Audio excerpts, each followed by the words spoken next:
Because most of the things we do is on autopilot. Yeah. When we consciously think, it takes a lot of resources. Mm-hmm. So we only do it when we really, really have to. The purpose of our memory, human memory, isn't to remember the past. It's actually to help us to survive in the future. Mm-hmm. But digital technology remembers the past. It processes the past. You mentioned that by 2025, the amount of time that we spend on our current work tasks is almost going to be equally divided between humans and machines. So 2025 is only next year, Colin. So technology per se isn't toxic. According to the definitions, it's not even addictive, apart from two certain categories. But actually, it's what it stops us doing. Hello, Team ET. Welcome to this new week. And as you're going to hear, it's a week of opportunity. And you probably heard me say during the intro, our conversation today centers around our opportunity, or maybe even opportunities too light, but our need to digitally detox, and what that means exactly and why we all need to be more self-aware and regulating in this area is what our expert guest, Mr. Colin Corby, and I are going to be discussing for the next 40-odd minutes. So if you've been feeling a little bit drained, perhaps stressed, maybe struggling to switch off from what Colin refers to at least as our distraction economy, then this episode's probably one where you want to take a lot of notes, would be my suggestion. Colin, welcome to the ET Project. Great to have the opportunity to connect as well as to talk about this really important subject. So welcome. Hi, Wayne. Thank you very much for inviting me. Yeah, I look forward to this conversation. We share some, I won't say common backgrounds, but we come out of the electrical field early in our careers. So we sort of have a similar base that we launched from, but you went in a slightly different direction, and that's really what we're here to talk about. So before we deep dive into the whole conversation around digital detoxing, maybe you could introduce yourself a little, what's your background and what's led you to this particular current focus? So it's quite a long story, but then I'm quite old, so it would be. So in my mid-30s, I had a great job. It actually was in British Telecom, and it was looking at a lot of world first technologies, being involved in all this, and it's fantastic, and I really, really enjoyed it. But I started to suffer from stress. Now, of course, stress wasn't talked about then, and I found myself passing out a couple of times at work, and I thought, well, this obviously isn't right. This isn't good. And so I had the usual checks. Nothing was found, and so I decided, well, what can I do? So I had this memory of being a good swimmer when I was at school and before I started work. So I thought, well, I need to get some exercise in. So I started exercising. And as I started exercising, I first got in, I was absolutely rubbish and totally worn out. But exercising the heart in particular, I started to get fitter. And that counterbalanced the stress. Right. And then because I thought, well, it's working, so I'm going to have to keep doing this. I sort of joined a master's swimming club. I joined a triathlon club, and I got fitter and fitter and fitter. I ended up competing in swimming. I ended up doing 4 Ironman triathlons, and the stress thing never happened again because my heart could go right up and then down again and up and down again. But in the process of doing the competitions and doing the Ironman in particular, I started to get this sort of interest in how we could do things just by changing the way that we think. Right. And then I was just fascinated by, well, there's these things that you think, well, I can't do that. And actually, you think about it, you can do it. And so I got this fascination with how the mind worked. I did a little bit of NLP because it's got some good tools in. I was a little bit worried about it because of its scientific basis. Yeah. And so I got it. So I got interested in how the mind works and how the mindset worked. I did various corporate jobs in technology, which still, fascinates me. But I had an opportunity of leaving the corporate world. And so when I left my last corporate job, I got a coach to say, well, what is it you want to do? Where does you want to go in your career? And after 2 months, I said, actually, I don't want to do any of that. I just love this idea of technology. I love the idea of the collision with psychology. And I love the idea of mind-body connection. And I want to do something that just mashes all those things together. Because in 2007, the iPhone hit the scene. And I'd noticed that I was quite late to smartphones. I noticed that I was on it all the time. I was on my computer all the time. And I was exercising. I'm saying, hey, wait a minute, I'm an exercise person. I can't be doing all of this. And it just fascinated me. Why? And then I trained to be a digital wellbeing coach and did loads of research on behavioral psychology and why it works, and also how to undo it. So very long journey, had an opportunity to make a change and realized that actually there's something I really wanted to do. And made the change. So in 2018, I created the Digital Detox Coach.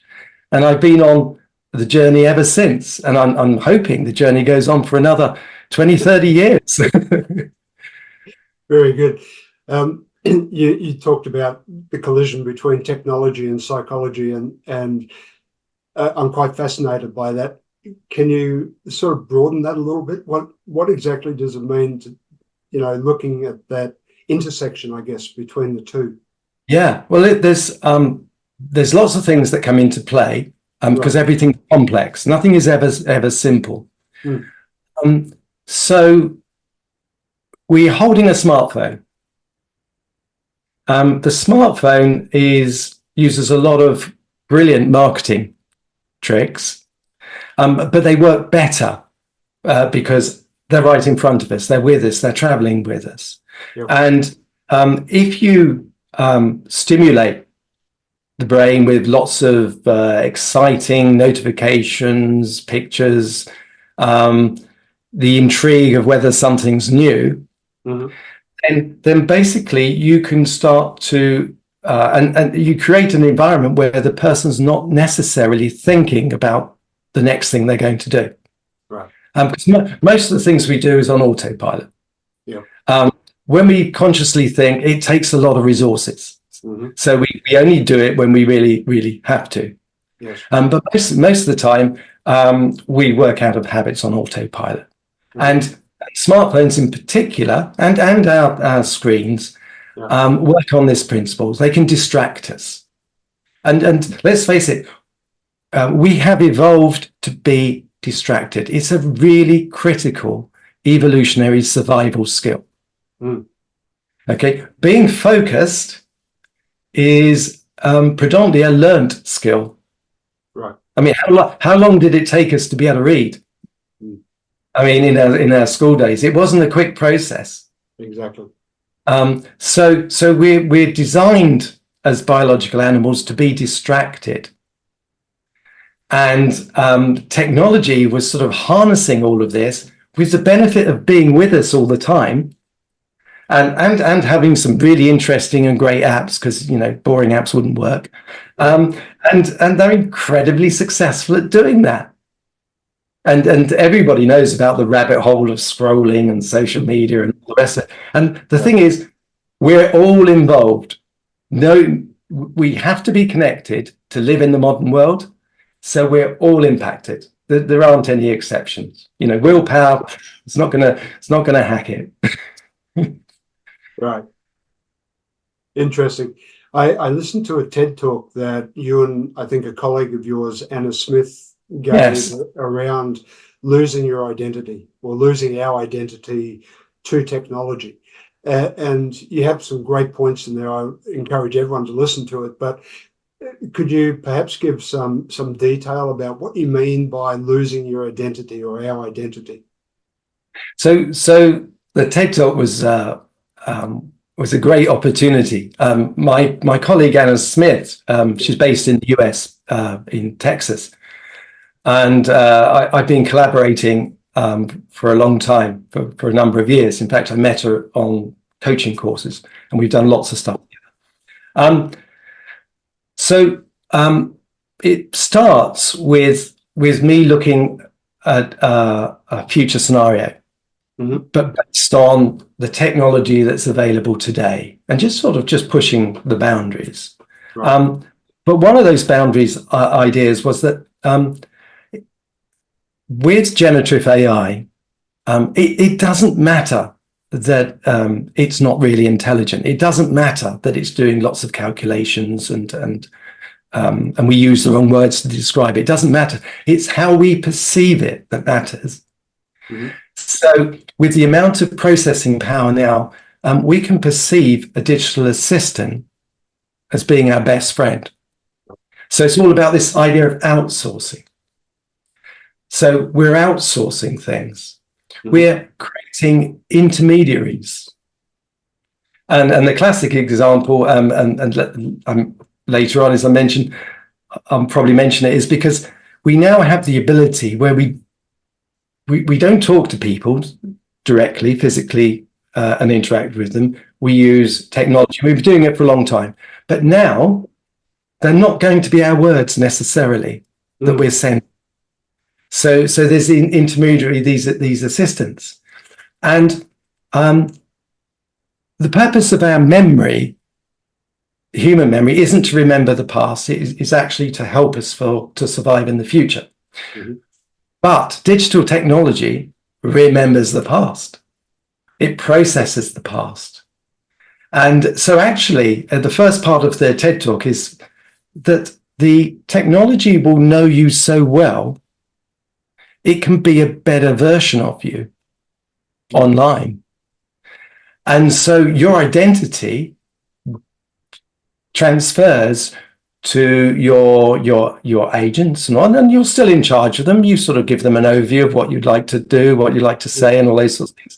And they're having conversations with other assistants and all those sorts of things. And the great thing is I did watch a program, and William Shatner was recording himself for a startup in the US, right, so that people could continue to talk to him after he's dead. And so in that opening cell, he said, and they can do this forever. So the digital representation of you and I in the not too distant future could go on forever. And so that was really the intro, my little monologue intro, and I was fascinated by it.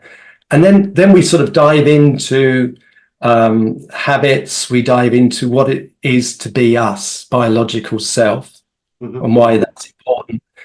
And we end up with saying, actually, we need to disconnect. In order to preserve ourselves, we need to be able to disconnect and think for ourselves internally, and so create a sanctuary. So that's a really quick synopsis. There's lots of great stuff in between. Yeah. But I did give my colleague Anna a crash course in memorization, because I went from 12 years ago, I couldn't recite anything, to being able to do thousands and thousands of words. And it's a process, and it's all about neuroscience and how the brain learns. And so we had a crash course. But I physically met her on the Monday. We did a dress rehearsal on the Tuesday, and we went live on the Wednesday. Very good. Very good. So I read somewhere, and I'm not sure if it was part of the TED Talk, but I think it was in one of the articles. You mentioned that by 2025, the amount of time that we spend on our current work tasks is almost going to be equally divided between humans and machines. So 2025 is only next year, Colin. I know. It was a World Economic Forum assessment, and it was talking about the number of tasks at work. Yeah, and it had this point where beyond a certain date, more of the work tasks, were going to be done by some form of machines, and then the human element was reducing. In some industries, the percentage is going to be way higher than that, and in other industries, it's not going to be so high. It's the way it happens. Yeah. But but the thing that always makes me laugh is that, of course, the big technology companies, which are the ones that are going to automate most of the tasks, whenever they see their numbers look slightly dodgy, they get rid of the humans. As we see right at the moment. Yeah. Very, very interesting. I want to delve into it a little bit further, and maybe you can share some of the biggest challenges or risks that you see. But before we do that, maybe it would be helpful to really explain, what are we talking about when we say digital detoxing? Like, I have a vision of what it means, but if you could express it in your own words, would be helpful, I think. Okay, so in the popular media, if people talk about digital detoxing, they're thinking of putting all your technology away, going out into the country for a weekend or a week, and totally refreshing yourself. Right. And that's a wonderful thing to do. I mean, I've done it. Lots of people have done it, but it's not really practical on a daily basis, and it's not going to bring the most benefit. The definition of digital detox is just a period without being connected to technology. So it can be as short as 20 seconds or as long as these weekends away. Now, we all have to be connected to live in the world. So what I like to do is I like to say, well, digital detox is a detox in the sense that if we're connected online all the time, then the cumulative buildup of stresses and all of those other issues, and the fact that we're not recovering, becomes toxic in the long term to our health and well-being. Right. So technology per se isn't toxic. According to the definitions, it's not even addictive, apart from two certain categories. But actually, it's what it stops us doing that's the important thing. So digital detox, I see as an enabler to do the things that we really need to do. And I love the idea of, and I promote the idea of digital detox recovery snacks. So that every so often, 40 minutes, an hour, you've been working away on a screen of some sort, and you've been, hunched up. You have a break, and that doesn't mean looking at your phone. And lots of people do that. That's just another screen. No, you get up, you walk about, you take a coffee, you walk in the garden, you speak to another human, you let yourself recover. I mean, Microsoft did some great research concerning sort of video conferencing fatigue. Right. And they found that if you just did back-to-back conference calls, you just got this cumulative build-up of stresses. And the problem with that is you take it home with you. And they also worked out that if you had small breaks, that you started not only to recover from the stresses, they're actually more productive because you prepared properly for the next one. Right. But yeah, digital detox, the way that I look at it is all about recovery. Lots of short periods of recovery. Great. So we'll go into some of those methods as we go through this conversation, I'm sure. But so what are some of the traps, or what are some of the things we should be thinking about when it comes to this whole usage of technology? Is there anything specifically that jumps out that we should be aware of, that we should avoid, or any guidance from that perspective? Yeah, so let's put things into context. So there's a growing, from my perspective, there's a growing unsustainability about how we've evolved as biological beings, to survive on this earth, which is an incredibly complex thing to do. And mostly unintended consequences of all of the technology and science advances that we're making.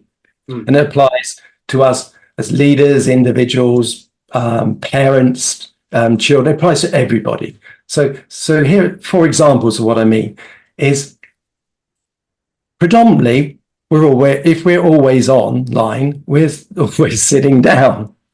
So we're 20% less active than 1960s. Okay.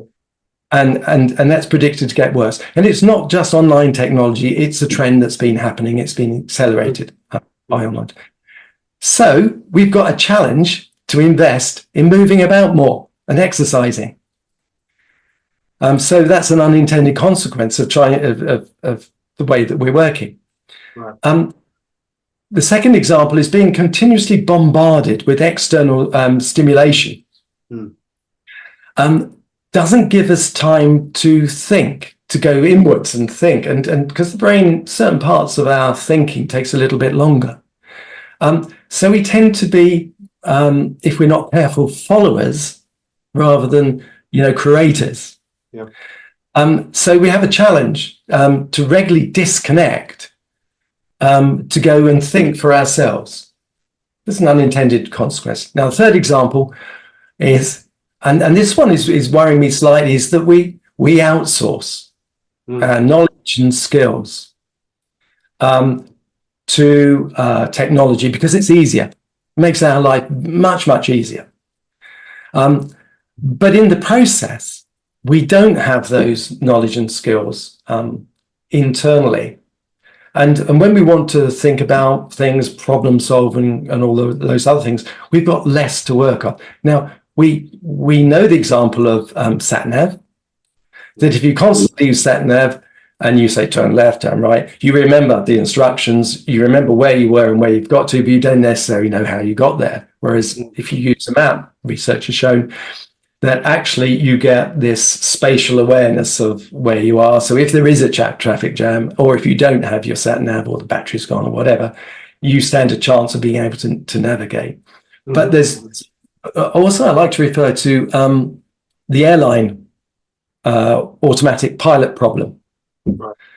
There was a safety notice issued, I think 2013, from the US Aviation Authority, which strongly recommended that pilots fly planes more.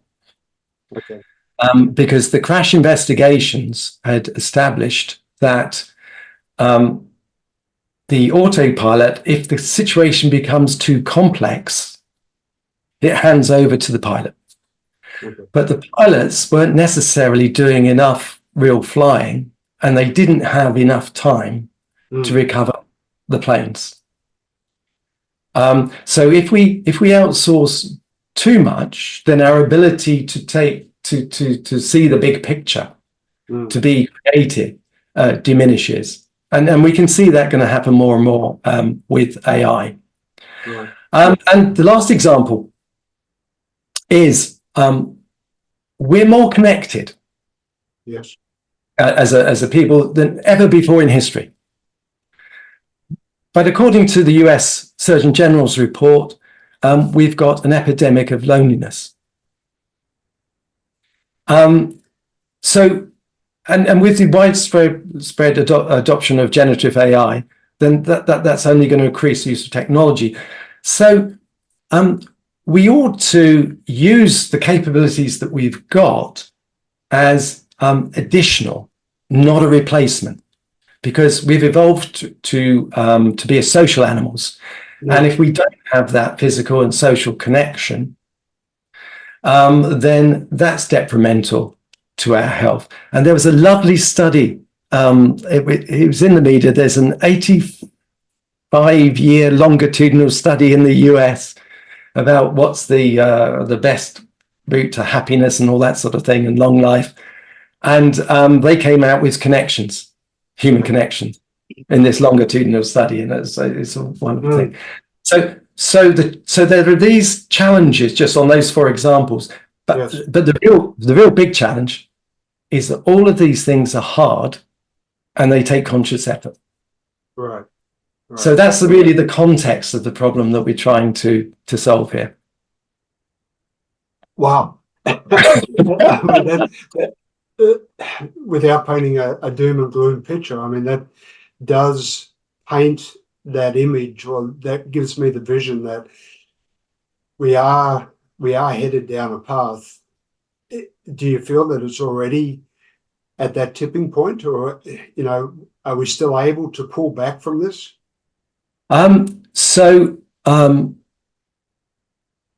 If you look at all of the evidence of health and well-being, and particularly mental health and things like that, then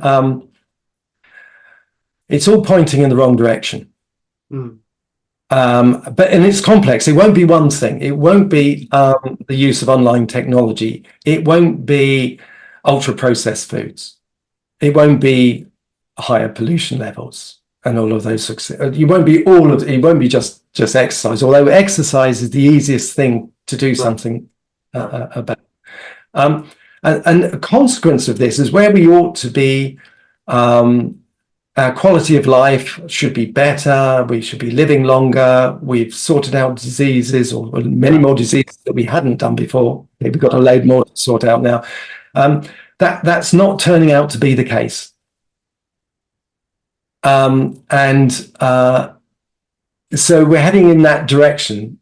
Now, for my part, I'm inspired, if I can, to inspire and encourage people to get back to understanding that we're biological animals. We've got this mind, body, and earth connection, and it's not some sort of weirdo thing. The science all backs it up, and so we've got to achieve a sustainability. But it's going to take effort. Everything we do takes effort. If you want to learn the piano or the guitar, it's going to take effort. If you want to it's going to take effort. If you want to learn something new, it's going to take effort. So everything we do is going to take effort. So I want people to enjoy the effort. And if I can inspire, and as I get older, hopefully people say, look at that old boy, he's able to do it. I've got no excuse. So I want to inspire as many people to say, I do want to change something, and there is hope. And I loved a statistic from the London Marathon organization, and the same be true for other marathons, that half the people that apply will have never run a marathon before. And so all those people, for lots and lots of different reasons, lots and lots of personal reasons, would have reached a tipping point to say, you know what, I'm going to run a marathon. So there's hope. I'm always hopeful. Right. I had a couple of observations, and they seem to tie in reasonably well with what you've just said about effort. The first was that this shift back away from technology requires a degree of self-discipline. So yes, to your point of effort. And then the second one is that we're really talking about reforming habits, good habits, which we know take time. So it's sort of like a formula almost in my mind, listening to what you're saying and looking at it from that perspective. So there was an app you talk about in one of your papers. I think it's the NHS Couch to 5K Run app, or 5K app, which has proved to be an extremely popular app. And you've sort of designed your own digital detox couch 5K program from that principle. Maybe you could introduce that, if you don't mind, just to give people an understanding what we're talking about. So the NHS app is a peculiar UK thing. It's totally free. There's no adverts and all the rest of it, because it's part of the government. But if we take a step back, there was a wonderful thing that started in the UK, where a group of volunteers started a 5-kilometer park run. Okay.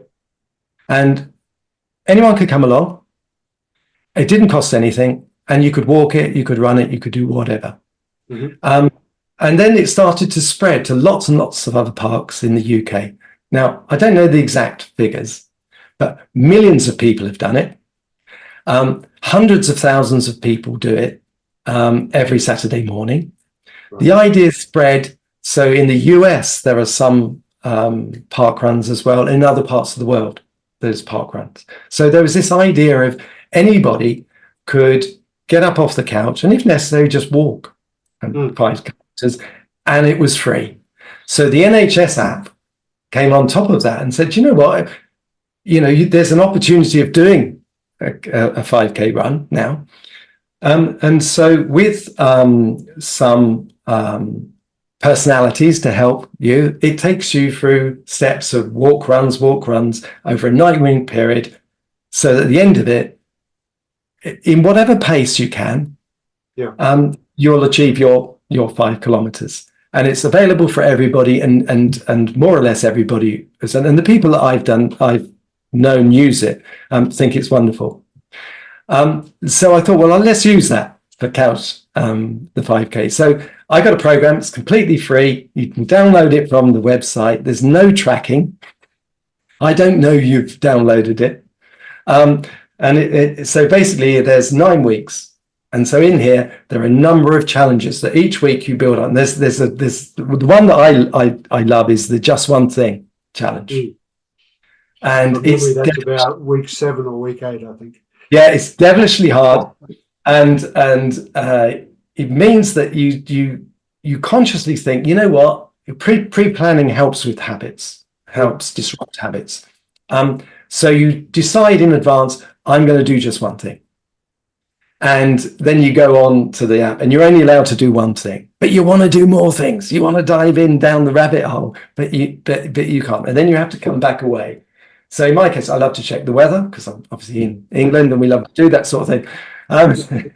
And then I think, I want to check my emails. No, can't, because it's the Just One Thing challenge. And it's about handing back control. But you mentioned quite rightly habits.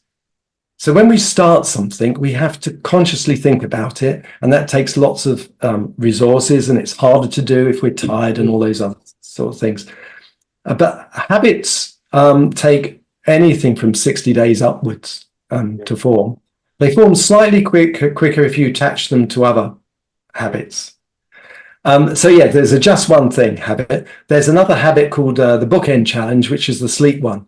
We've really got to protect our sleep, because that's when the brain is just as active as when we're awake. It flushes the brain, it gets rid of toxins, consolidates memories. It's just that we're just not conscious. That's why we have so much difficulty with it. So there's one on that. There's one on social media. There's the digital detox snacks. And so there's a series of challenges, and you won't always achieve the challenges. And if you don't, just be kind to yourself and say, my smartphone got the better of me that time. Even give your smartphone a name. Just by giving your smartphone a name, you start to get separation between you and the smartphone. So there's getting off your couch with your smartphone to being in control of when you use it, and using it as an incredibly useful tool, but not for everything. Yes, yeah, for sure. I've downloaded it, by the way, and I'm in the process, week 1. So, so I'll let you know how that goes. You also touch on, as you just mentioned, in one of the weeks of the challenge, you do touch on this sleep topic. Probably not surprising for most of the people listening that quality sleep plays such a critical part in our overall health, not just from a digital perspective, but the digital device itself, if I'm not wrong, through the blue screen, the blue light or the blue screen, it really acts as a stimuli and arouses the brain, if that's correct, and makes it more difficult to sleep, right? So I don't focus on the blue screen idea, because from a technology point of view, that could be altered. The issue comes in overstimulation. Okay. And so if you're on your phone immediately before you go to bed, all of that stimulation, and then you've got to try and quieten down. It takes you longer to get to sleep. if you sleep with your smartphone close by, Right.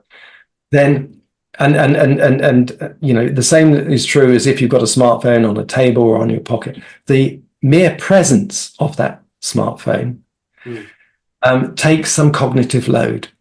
You can't forget that it's there.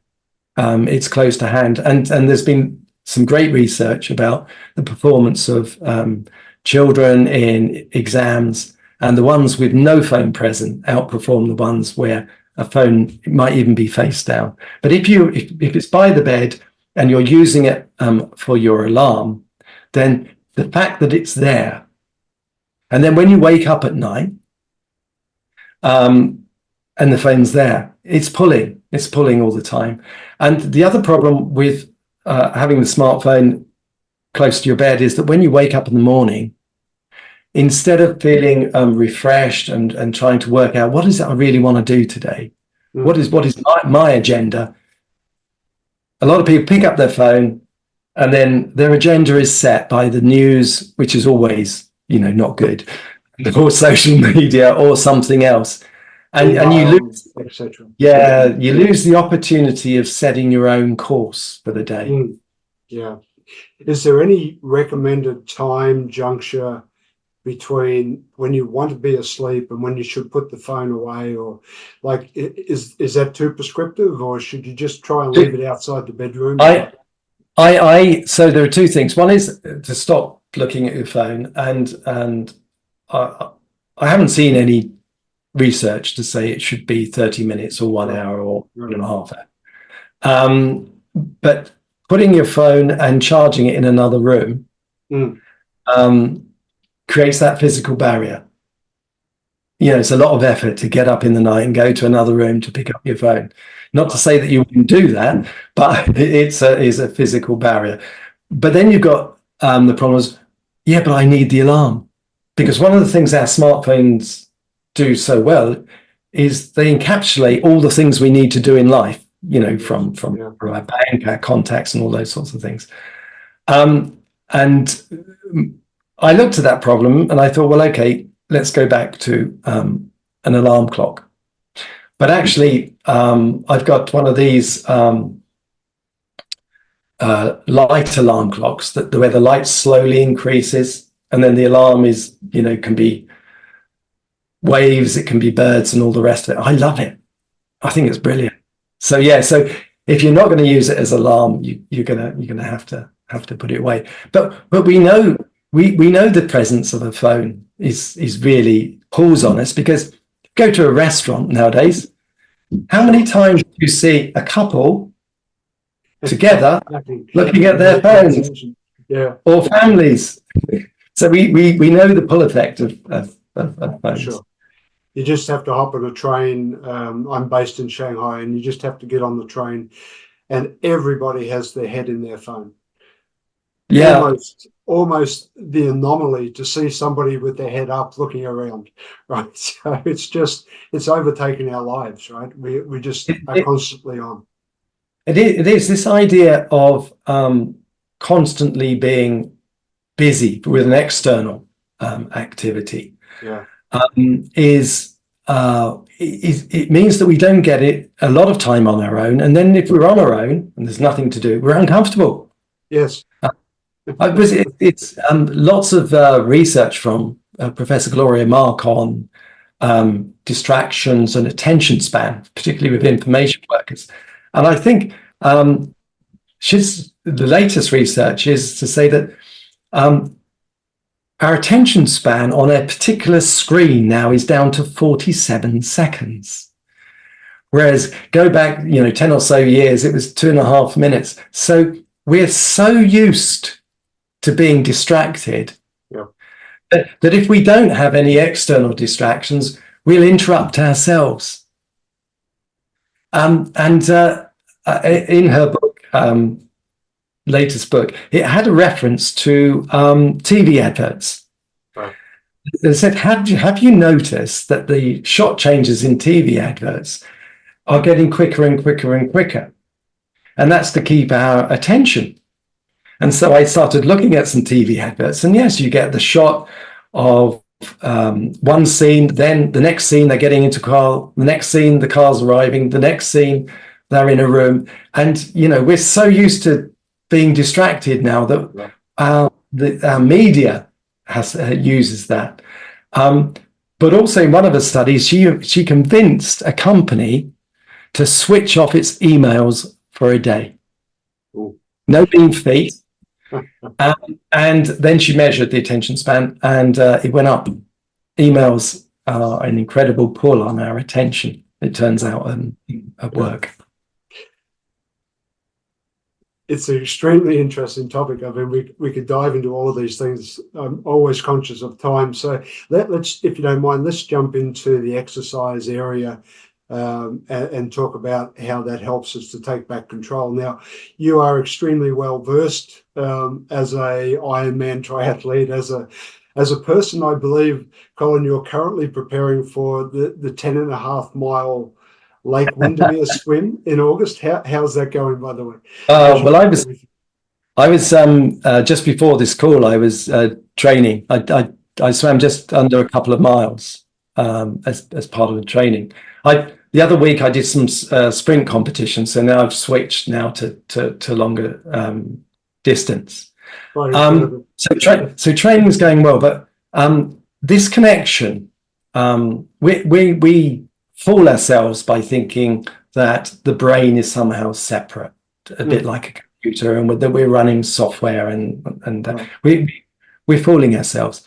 The purpose of brains is to handle the complexity of movement. It's a really, really complicated thing, moving about on the earth and surviving. It's incredibly complicated. Now, the brain is almost like in this black box. So its view of the world is coming from all the senses. And it makes all its decisions. Now, why is a healthy body important? Well, just at a simple level, the ability of the heart to pump more blood, more oxygen, more resources to the brain. So it impacts our thinking, our resilience to stress. Because when we're stressed, the heart rate goes up. So there's a direct connection there. But also it affects our thinking. How we feel, how our bodies feel, affects how we think. A good example is, I love the one that says, hills will look steeper to people that are tired or unfit. So for example, if someone says, oh, you haven't got a car, you need to get somewhere, take this there. If it's under about 20 miles, I'll say, yeah, it will take approximately this long. Because I happen to know how long speed walking a marathon might take. But so the body, a healthy body, not only affects the way we think, feel, and behave. And I think the UK Chief Medical Officer said it's the one thing that we can do to have a better old age in terms of degenerative brain diseases. The Alzheimer's Society say, look, it's the one thing you can do, just, and the marker isn't high. I think in most countries it's only 150 minutes of, raising the heart rate. Right. So it's not a high bar. So this connection, if we're fit, then we stand slightly differently. Right. We're more relaxed when we speak to people, because when you physically speak to people, you take in lots of information. And someone who is very, very fit and more comfortable, they send off different signals. The other part of being very fit is I like this idea of a mindset of an endurance athlete. Right. So work and business is like an endurance sport with sprints. If you've got something really, really important to do at work, or if you've got to maintain a high performance for a long time, then the only way you can genuinely do that is for the body to be fit, because that means that the mind's fit. It means that you've got a big task, you get a good night's sleep the night before, so that you're at your best. So if you want to be at your best from a cognitive perspective, then you have to be as fit as you can be from a physical perspective. And I think because that's the easiest thing, and it doesn't, people don't have to do what I do, although you might find that you'd end up in that position because you're so, because you love being fit. You can do small things, yoga, just walking up and down the stairs. I'm sitting down for this, but I could be standing up. Yeah. So so everyone can do something, and it's based on your abilities. But if you start early enough, then you'll get the rewards later if you're lucky with your health, because we don't know what's going to happen. But you can delay the onset of some of the degenerative diseases, and that's what the research is telling us. Right. And I think you say somewhere that you don't have to start running the marathon tomorrow. You can actually build through small increments. So you can build up over time. Yeah. Everything is about small steps. If we try and do a really big step, it will be a bit like a New Year's resolution. and there's lots of statistics on that, and basically most people don't make it. So it is small steps, and it's small steps done regularly, because we've already mentioned about habits. So I sometimes I'm asked, well, what gets you up in the morning? And I could come up with all these great answers about being inspired and motivated and all the rest of it. And I thought the other day, do you know what? It's all habit. So on a Saturday, because I wasn't getting much running in for triathlon training, I started running on a Saturday. It became a habit. It's 15 years plus on now. It's still a habit. So with digital detox and with any sort of change, it's small steps. Do them regularly enough for them to become habits, so you don't think about them. They don't take any resources. Because if you have to think about it, you might think, you know what, I don't quite fancy doing that today. And before you know it, it's gone. It's gone. Or it's raining outside, or it's colder and it's warm in bed, and all the excuses come flooding in. There's a load of those. Yeah, for sure. Is there anything we haven't spoken about, Colin, around this detoxing that you think our listeners need to be aware of before we wrap up? It's just it's a huge topic. I think if your listeners can contact you and say, actually, I wanted to know about these things or those things, then perhaps we can get together, or I can send some information. That might be a nice thing to do. So how can they connect with you? Now here's the irony. So I'm going to talk about digital detox, and now I'm going to say the website, because we all have to live in this world. So the website is the digitalDetoxCoach.co.uk. You can get there by .com as well, but .co.uk is where it all lands. Lots of free resources, and there's links to other places like the YouTube channel and stuff like that. And of course, there's the download of the Couch to 5K. Don't have to enter your name, just download it and let me know how you get on. It's a very simple process. I did it this week, so I can recommend it. You're also on LinkedIn, I guess, and some of the other. Yeah, and all the links are on the website, so you can pick them up. Very nice. Well, Colin, great conversation. There's so much we could talk about as usual, but time is against us. Thank you so much. Excellent insights, and I'm sure our listeners will take an enormous amount from it. So wonderful to connect, and I look forward to watching this 10.5 mile swim and the outcome. I don't think about it. It's going to be hard, but I booked the hotel at the finish line. Just a quick mention that one of the things I do is talks and workshops, and the latest talk, which I'm going to do jointly with my colleague Anna Smith, is sustaining high performance teams with a new mind body approach. So this whole area of how we can perform at our best and over the long period as an individual or as a team, then we're launching that quite soon. Is there is it a fixed date, or is it an ongoing program that you're offering, or? It's an ongoing thing. So what tends to happen is that people contact the website and they said, I'm interested in this area of digital well-being or this area of performance. Yes. And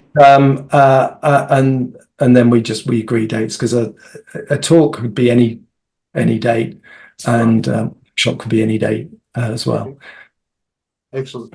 Well, depending on when that's available and when this podcast episode is released, we may put some dates or some notice in the episode notes. So that would be great. All right. Well, thank you, sir. All the best with the swim, all the best with the business, and I look forward to staying connected. Thank you very much, Wayne. Thanks for having me. So what are you waiting for? Hit the subscribe button below and click on the bell icon so I can pop up in your feed occasionally with a great tip for your ultimate growth.